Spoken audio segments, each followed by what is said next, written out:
when a life-saving nurse sprints her way to a championship on a different kind of track, why does her victory trigger a nationwide controversy? You might think this is just a simple workplace dispute over time off, but what she truly uncapped was the silent, collective rage of an entire generation of workers, and a head-on collision of modern values. Today, let's unpack a story that is so uniquely, painfully contemporary. It's about a drama between the sportswear brand 361 Degrees and a marathon runner nicknamed the Fastest Nurse, a partnership that disintegrated faster than a summer romance. At first glance, it's just gossip, but if you look closer, it's a concentrated pill of modern commerce, human nature, and workplace politics.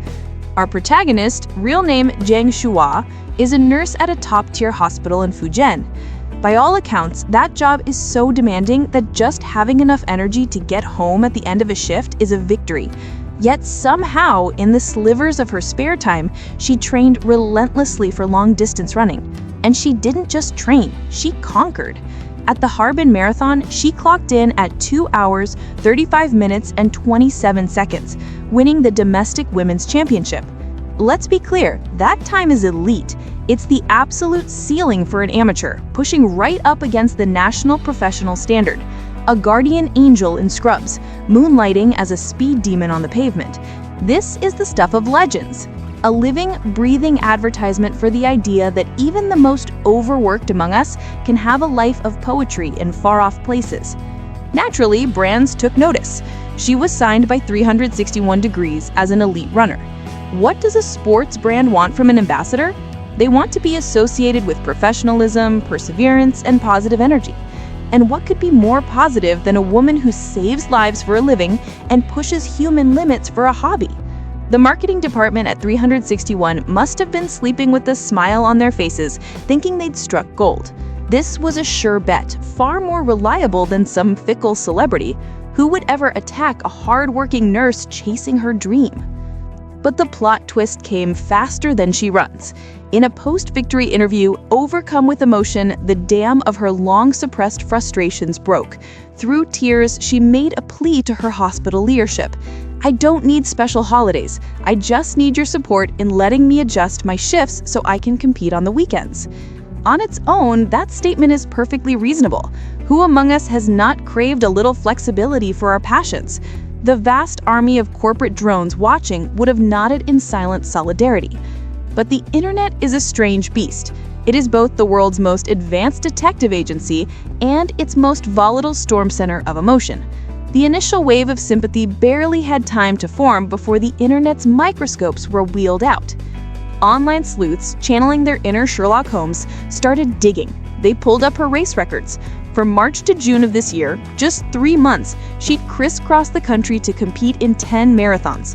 That's more than 3 a month, an insane frequency that would make many full-time professional runners blush. And remember, her day job is being a nurse, a role that demands high-intensity shift work. Then the anonymous leaks began. Self-proclaimed colleagues started telling a different story. They claimed that Zhang was a senior nurse, and the hospital had, in the beginning, been supportive to promote a positive image. But this support allegedly translated to her schedule being consistently prioritized. The result? Younger nurses had their weekends and rest days systematically squeezed. They would finish an exhausting night shift, only to get 1 day off before being called back in. Even more damning were claims that core nursing duties and extra tasks that should have been hers were quietly reassigned to others.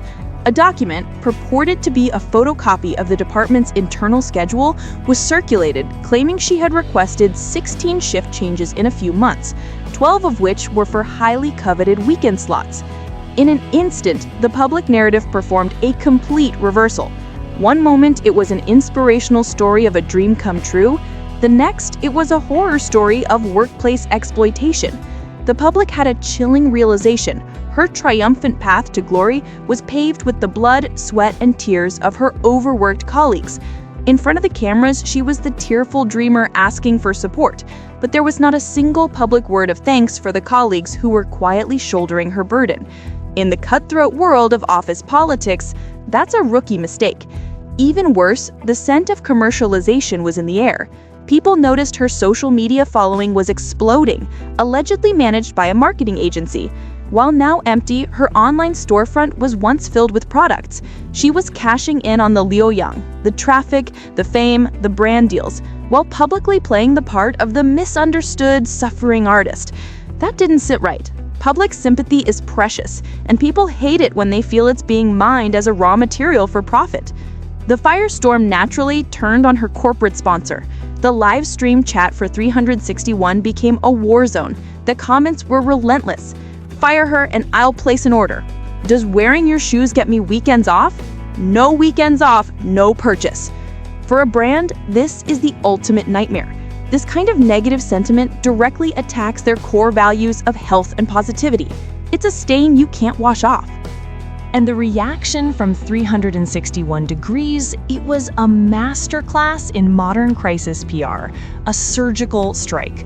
Within days of the scandal erupting, the brand took action in the most direct way imaginable. In their official online store's live stream, the host sat behind a stark A4-sized piece of paper with bold, handwritten characters.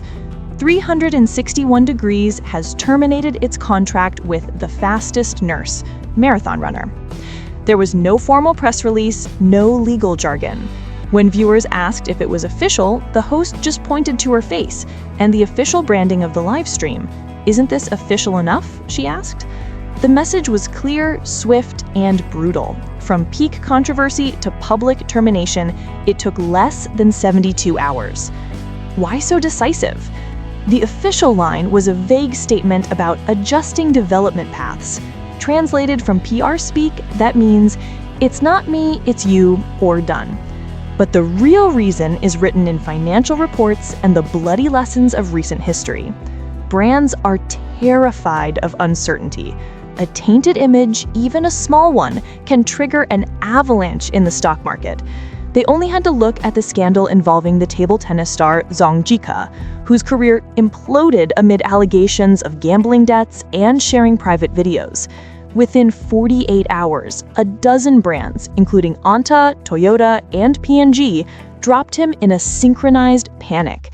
That single event is estimated to have cost those brands hundreds of millions in direct losses. That scandal rewrote the rulebook. When it comes to an ambassador's negative press, there is zero tolerance. Hesitation means defeat. That lesson has now been seared into the DNA of every marketing director in China. But why did this particular story about one nurse resonate so powerfully? She didn't just step on a landmine for a single brand. She stepped on a nerve, a raw, exposed nerve in the collective consciousness of modern society.